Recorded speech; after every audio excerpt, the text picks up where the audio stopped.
Nyabo sinaba tinawo kubanyabo tubaniriza ngaba Mogo ng'olunaku olwaleero tulina ensonga ez'enjawulo ze twagala okubanjulira ng'ekisooka mu byonna twagala kubanjulira Alan Cruz nga influencer waffe gwe tugenda oteekako naye omukono okutumbula products zaffe ez'enjawulo. Mogo erina ebintu bingi byetuuse eri bakasitoma baffe. Tutunda piki ku looni, tugabira abo abalina piki nga ziri manya gaabwe ne tubawa ssente, n'abo abalina emmotoka nga ziri manya gaabwe ne tubawa ssente. Ate tuleseewo n'ekipya eky'amasimu ku looni. N'olw'ensonga eyo tusazeewo twegatte ne Alan Cruz tumufuule influencer waffe kuba tukimanyi bulungi nti audience gy'atagetinga ekwatagana bulungi nabo bennyini betunoonya okufuna amasimu ku looni. Essimu zino twegase wamu n'ebitongole ebyenjawulo omuli Infinix, Tecno ne Itel nga twagala okutuusa eri bakasitoma amasimu ku bbeeyi eyeesobokera ddala.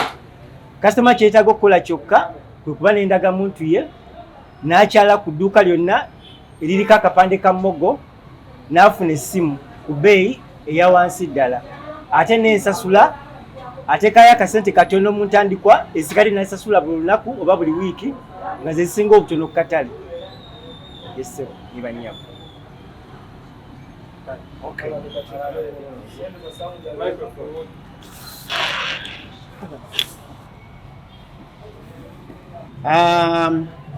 Amanya bamutala Cruz. Njagala okusooka okwebaza bannaffe aba Mogo. Mwebale nnyo kunzisaamu bwesigwe buno. Mwebale nnyo kuntika mulimu guno.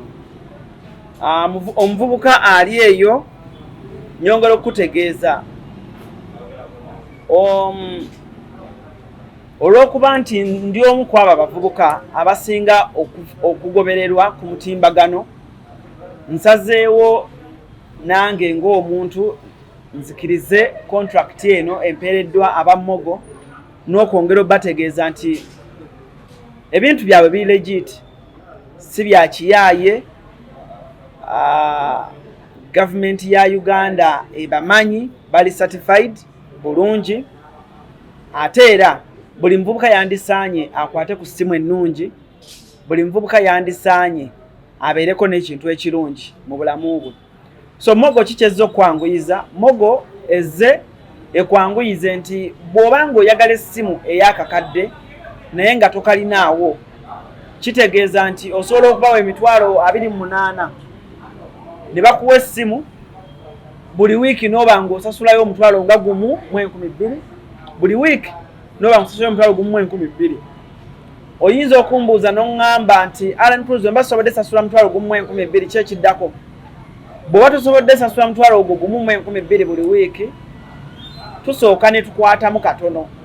Tetukuggyako ssimu era essimu osigala nayo, naye tukwatamu katono, then bw'oguwaayo netukola ki? Ne tukuwa ate empuliziganya ku mpewo ne tukuzaako. Naye bw'oba musasuzi tekirina buzibu, okuggyako omuntu atali musasuzi gwasobola okukirabamu obuzibu. Naye omuntu omusasuzi buli wiiki omutwalo gumu mu 12,000, tukwate omutwalo gumu gudividing emu ennaku 7, omutwalo gumu 12,000 gudividing emu ennaku 7, olabe sente z'oba osasula buli lunaku. Osobola kugamba nti buli lunaku njaziwaayo. Okitegeera gwe wiiki neggwako nga tebakubanja. So Mogo bazze batwanguyiza ebintu. Ate bw'obanga oyagala ebintu nga fees era nawo oyina piki, oyina kaadi ya mmotoka, gireete gwe teekayo wali kaadi. Offices zaffe ziri awo Lugogo, okitegedde? So omwana talemwa kuddayo ku ssomero nti tolina fees. Mogo obawo omusingo mutono nnyo ate ne bakukolera bo kinene. Fees ayinza okuba wakadde kamu n'ekitundu nga tomusobola. So okwate kapiki okateekeyo wali, ffe tukwate akasente kaadi, manya kaadi ya piki, ffe tukwate ssente tugikuwe, ffe tukuwe ssente, okitegedde? So mujje tulina amasimu ag'enjawulo, Infinix, Itel, Tecno. So zonna essimu weeziri bulungi nnyo nga bw'oziraba bano mu maaso.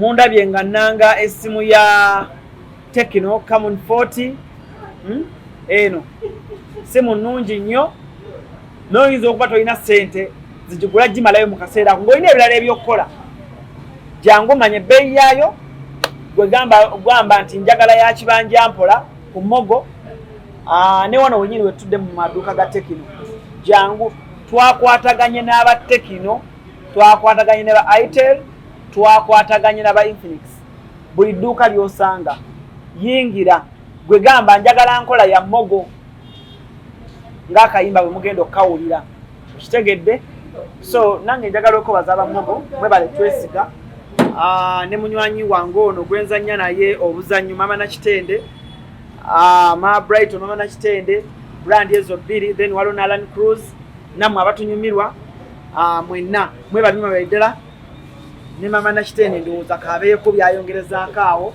ate oluvannyuma tusule emikono ku contract egenda okuleeta ensimbi ezitokomoka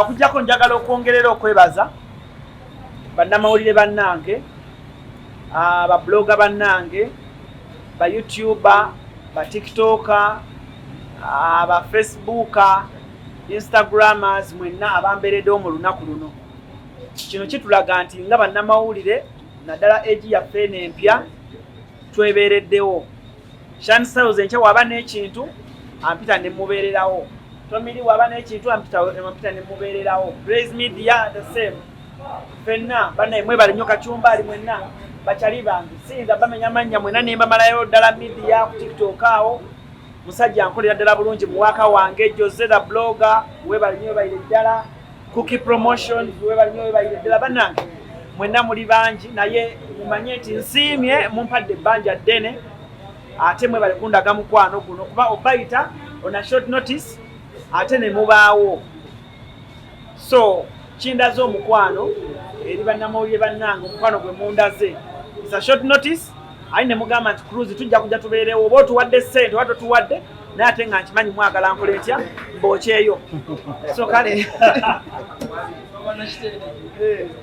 ozinze ngenda kwebaza bakama baffe olw'okutwesiga mwebale nnyo okutwesiga n'okubakubiriza bannange bonna gye muli abatalina amasimu ga kabi mogeze eze ku mmeeza okubayamba jangu n'ekitono ky'olina kye bagenda okubategeeza wano bakuwa essimu ennungi ku kibanja mpola kuba ekifaananyi ekirungi buli kimu ba tiktokers mujje mufune amasimu agaliko agakabi wano ku Mogo byonna tuze tubigonjoole mwebale nnyo mwebalire okujja ku kenali agadde osembyayo eno enkola Mogo gyekola ebintu bino mubirabyeko mu bazungu eyo muwulidde ku bantu abagamba nti mu nsi z'ebulaaya osobola okufuna essimu n'ogisasula mpola so saagala muntu akuwuddiisa agambe nti byakifere nkola weeri ate ne mu nsi ezaakulaakulana edda enkola eno mweri so si kipya wabula ate Mogo mu Uganda yeekisussizza n'ekireeta mu nkuba mpya ate era n'aba Mogo nsaba nyongero basaba bano abaana abali wano bonna ba blogger bano abaana abali wano beetaaga obulango ku peegi zaabwe okutambuza kontenti waabwe mbadde mbasaba bagenda wandiika amannya naye nga nze munnamawulire manyi kyetuyitamu n'okunoonya kontenti mbasaba bawandiike amannya nze nga ambasada waabwe tufune meeting mutuyite buli mwana tesi ne mukoleyo budget entonotono gye tunaaba tukkiriziganyizzaako mube nga mulangirako ku mikutu gyabwe kubanga tubategeezezza no short notice but bazze akankadde mu luzungu kubanga kama baffe bayinza okuba ba luzungu kandusonde on behalf of my fellow bloggers journalists who have their social media platforms, I would kindly request Mogo, please, I'm on my knees, please help me. There is only one thing that you can give back. That's if you advertise with my fellow bloggers on their social media platforms. Many of them here have big numbers, but they really have they have less power. reaching you guys. So if in case there is any chance, we are going to write our names down. I would wish to see a Mogo advert or a Mogo logo on their pages, because I've called them on a short notice, but they responded positively. So please and please, I would love to see each of the bloggers here having a Mogo advert. However small money it might be, but please, at least let him say, no, I won't work for that money. But for us, let's put a price for them. Please, thank you so much. Okay, tugende. Okay, gwe fani wange yenna ali eyo abavubuka abaze bambirivingiramu okutuuka wano, abaze bamfolinga ku social media platforms zange, ndi omu kwabo abavubuka abasinga following ennene. Temumfollowinze kubanga nange ebyekifere, naye mumfollowinze olw'okuba nina amazima and I'm legit. Sisobola kulanga kintu nga sisoose kyetegereza, nasoose ne neetegereza, ne neekenneenya, ne neebuuza. Ekintu kino ekya Mogo si kya kifere, wabula Mogo yo ezze kwanguyiriza. Oyinza okuba oyagala essimu ennungi mu bwangu naye nga ssente tokola ki, tozirina. So bo bagamba nti leetako akatono bw'ojja, essimu oyinza okuba oyagala ya miliyoni 2, ne bagamba miliyoni 2 kale tuweeko emitwalo 7 ezisigadde ozisasule mpolampola, era bibaamu agreement, bibaamu receipts. Era oba omazeeyo essimu yo ogenda beera nayo. Bannange abakozeeko system eno bweti mugimanyi, kuba Mogo tetuzze nti tuzze leero, tumazeewo ebbanga, okitegedde. So mbadde mbasaba, wamma tebagamba byanjwanjwa. Tuli mu kudiringa ne company ezirina amannya omuli Infinix, Itel, Tecno. Era nkugamba nti gwoba olowooza bya street, gwe yingira edduuka lya Tecno wonna weriri, bagambe njagala simu naye ku nkola ya Mogo, ojja kuba ofuna essimu yo era ojja kgenda naye ewaka. Sooka ojje weebuuze, tegeera, ddayo eka, lowooza, komawo, laba kye bagambye n'ebbanga lye bakuwadde onaalisobola. Saagala ate muntu agambe ate Cruise nze essimu yavuddeko, ate nedda nkunnyonnyodde. Ne gamba terms ziri nti bwe muba mukkaanyiza n'aba Mogo ne bagamba nti ogenda sasula omutwalo gumu 12,000, just giving an example, buli wiiki ogenda sasula omutwalo gumu 12,000, no failing ogusasula, tebatwala ssimu yo. Essimu bagikulekera, naye bo kye bakola just bakusalako. Essimu yo noba nga tosobola gikozesa, okitegedde. So kyekyo kyenjagadde okubatangaaza nti si bya kifere, naye bali legit. Naye oba muntu wa mazima, jangu tukole. Bw'oba omanyi oli muyaaye toyagala sasula, era obuzibu bukwolekedde, okitegedde, beera wa mazima, bagambe nti omutwalo gumu 12,000 buli wiiki, jangu ogusasule, twala essimu yo. Teri agenda kufunako obuzibu. Gwe njagala oŋŋambe ky'oba ondoopera kyokka nti namalayo essimu yange ne bagaana ogimpa kyekyokka, naye ebisigadde bigenda kubeera legit ne mu system nga biraga. Wayagala okwewola fizi z'omwana, taamu ejja, leetayo oba olina piki, leeta ka kaadi, piki yo gisigaze, sigala ng'ovuga, jangu osasule kalooni kano nga bwe tubadde tuteesezza, malayo bakuddize piki, oba mmotoka the same. So bannaye bavuka bannange, buli omu yandiyagadde okubeera n'ekintu ekirungi, buli omu yandiyagadde okubeera ne gadget ennungi, mujje tukwasaganyize wamu n'aba Mogo embeera ebeere malidaadi sana. Ebintu byonna weebiri, gadgets zonna weeziri.